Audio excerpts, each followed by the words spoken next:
বলো। ধনেগুলো আনছো, তোমার তো দোকানদার ঠকাইয়া দিছে। এই যে দেখো, সবগুলোতে পোকা ধরছে। তবে কইয়া আসো যে পোকা। আমি এক্ষুনি বলে আসি।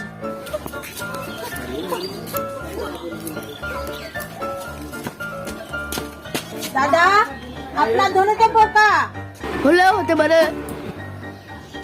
কইছো দোকানদার রে? কি কইলো? হ্যাঁ, দোকান দাদাকে বলে আসলাম তো, বললো হলেও হতে পারে। হ্যাঁ, তোমরা আমাকে সাবস্ক্রাইব করে উৎসাহ দাও আরো নতুন নতুন ভিডিও বানানোর জন্য। তোমরা যদি সাবস্ক্রাইব করে আমাকে উৎসাহ না দাও, তাহলে আমি কি করে নতুন সব ভিডিও বানাবো? আর তোমরা শুধু ভিডিও দেখেই যাচ্ছ। তোমরা সাবস্ক্রাইব করলেই তো আমি নতুন লোকের কাছে পৌঁছবো। তোমরা আমাকে দয়া করে নতুন লোকের কাছে পৌঁছে দাও।